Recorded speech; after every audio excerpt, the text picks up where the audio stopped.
Hi everyone, thank you for dropping in on our Thursday program, the 16th of May, a bit of a potpourri today, and I'm so glad to say not one single story about the C word.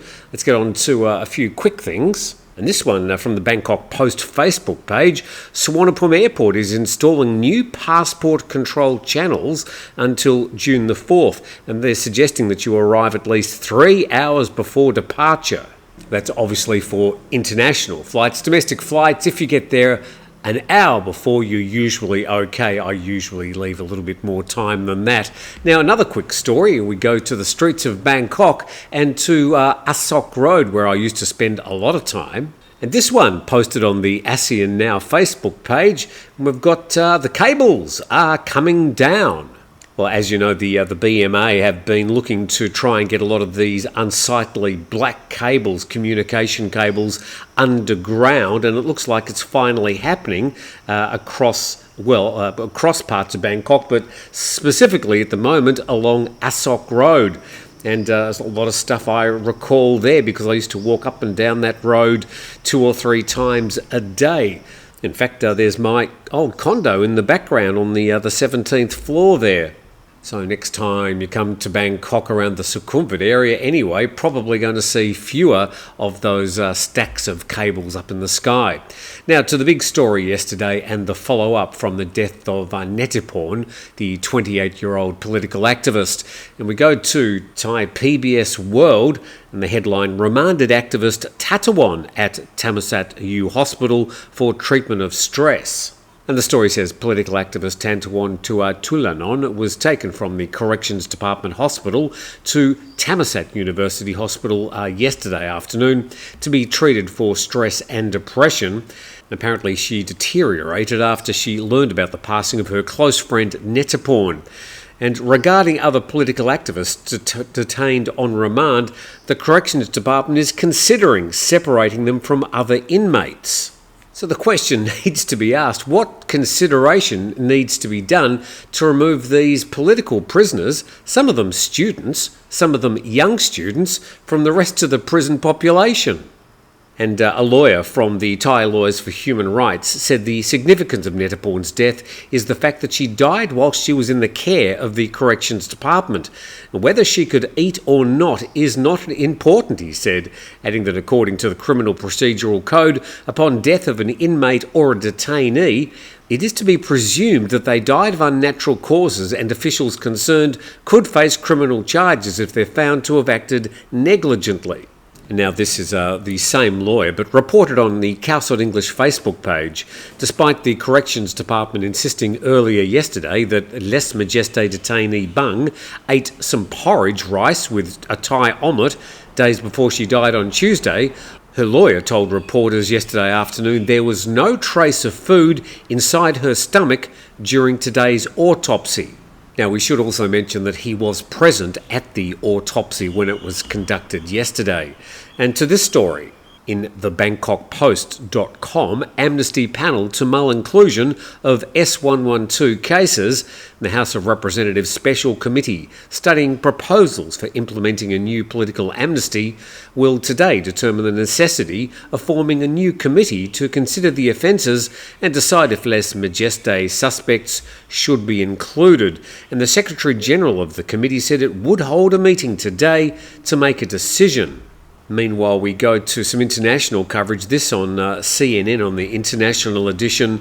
Young Thai activist's death in detention after 65-day hunger strike sparks calls for justice reform.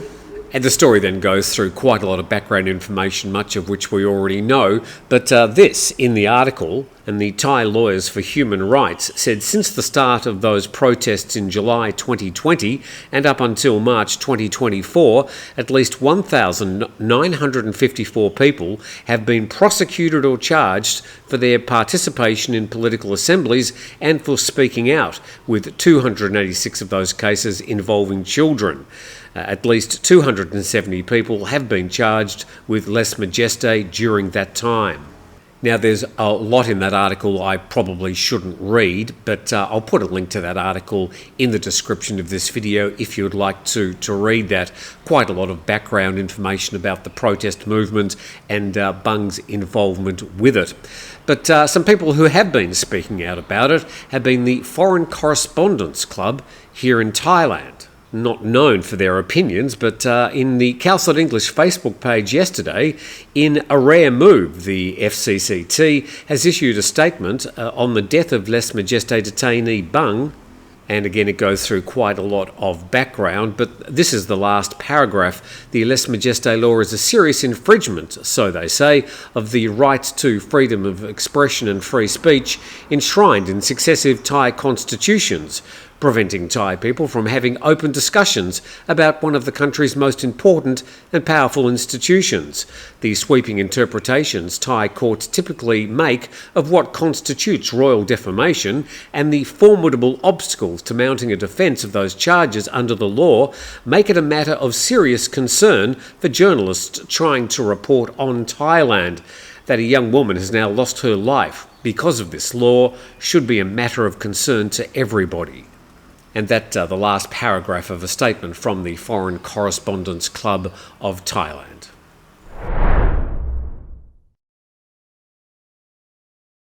Well, thanks for joining us on our Thursday TNT, and an invitation to subscribe to the channel.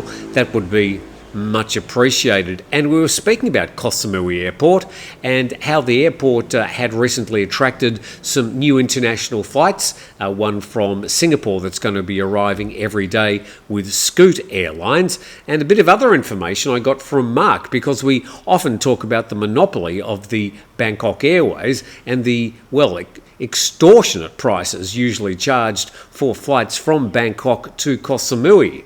This from Mark Prince. He said, "Hi Tim, after what you said about Koh Samui Airport yesterday and today and the prices of the tickets, did you know that if you're a resident in Koh Samui, you can get a residence card from Bangkok Airways next to the Bangkok Hospital in Koh Samui?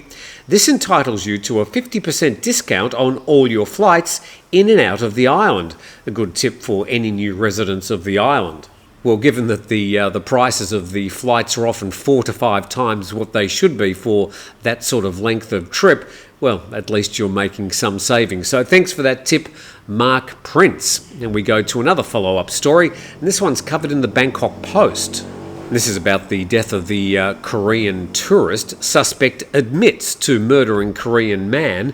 And a Korean suspect has admitted to murdering a compatriot whose body was found in Chonburi on Saturday, according to a report from South Korean authorities. It said he and 2 other suspects had strangled the victim before stuffing him into a concrete-filled barrel while on the way to Pattaya. And the story continues with quite a lot of lurid detail about the death, which I've chosen not to read out, but to this last paragraph. And the Southern Bangkok Criminal Court issued arrest warrants for the trio on Wednesday for murder, body concealment, illicit confinement and theft. So we have one person arrested in South Korea, apparently that's his confession, another one arrested in Cambodia in the last few days.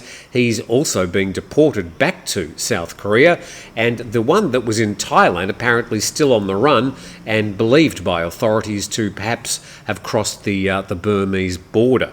All right, speaking about the Burmese border, quite close to that is the province of Petchaburi. And, well, they've got some big plans. And the story covered in ASEANnow.com, Petchaburi unveils ambitious plan to draw 10 million tourists annually. Well, ambitious indeed, because Phuket, one of the most popular holiday destinations in Southeast Asia, attracts 10 to 12 million tourists a year. Now, that's foreign tourists. This 10 million number could include Thai tourists, which would make it slightly less ambitious. Let's go on. And the Ministry of Tourism and Sport says they're going to be welcoming over 10 million tourists to Petchaburi province. The initiative was unveiled against the picturesque backdrop of Petchaburi on May the 13th. I'll get to that blue arrow in just a moment, but the Tourism Minister said our goal is to generate 3.5 trillion baht in revenue by promoting 11 key industries with a focus on Petchaburi's cultural heritage, delicious cuisine, arts and vibrant local traditions. And to that arrow, the word emphasised. A few things about that. Chat GPT seems to love that word emphasised and often uses it, sometimes in the last paragraph especially. The fact that that is spelt with a Z, the American spelling, when ASEAN now has always been using Oxford English, along with, say, the Tiger, Bangkok Post, most of the publications, except for like the Pattaya News. It uses the American spellings. But yeah, it's quite obvious that this story has been written by AI. That's one of the clues you can use. But the story goes on to say recent statistics are encouraging, with Petchaburi seeing about 20% rise in tourist visits in 2023 and nearly 10% rise in the first quarter of this year. And these figures point to a promising future for the province as it gears up to become a major tourist hub. And it looks like the story was originally written in Hua Hin Today. And speaking of Chat GPT, this story, peer pressure, Pattaya's iconic sign vandalised, community shocked, and in a shocking act of vandalism, Pattaya City's cherished landmark, the Pattaya City sign at Bali High Pier, has been defaced, leaving the community reeling. The iconic sign, once a proud emblem of Pattaya's vibrant identity, now stands marred by thoughtless spray paint, a glaring symbol of disrespect. This landmark, adored by locals and tourists alike, represents more than just a name. It embodies the spirit and allure of Pattaya. The sentence could have said somebody defaced the sign. But it goes on. The community is not just demanding the restoration of the sign, they're calling for the restoration of their pride. The swift repair of this landmark is vital, not merely for aesthetic reasons, but as a reaffirmation of Pattaya's heritage and community spirit. So somebody in the comment section the other day said, "Oh, Tim, stop whinging about ChatGPT. We get it, as long as we understand what the article's about." The problem is that often these stories are overly long and they're embellished with all this flowery language, an embarrassment for the publications and frankly taking you for fools when you're not. And you deserve better than having to wade through this sort of rubbish on the publications that are using ChatGPT. But to some other information, and this reported by the PhuketExpress.com, they don't use ChatGPT. And Similan and Surin Islands in Pang are temporarily closed to tourism. And it says that the Mu Kos Similan National Park has announced the annual closure from May the 16th until October the 14th because of the beginning of monsoon season and for environmental restoration. The closure includes the Similan Islands and Surin Islands in the National Park area. Now in August and September we'll have the closure of Maya Bay as well. It's the time of the year when a lot of the southern islands do close down, but there are plenty of islands still open, like 5 Star Marine at 5starmarinephuket.com. They'll be continuing right throughout the wet season as they do every year. It's a great time to visit the south because it's a little bit cooler. The prices are down a little bit, like for things like accommodation and flights.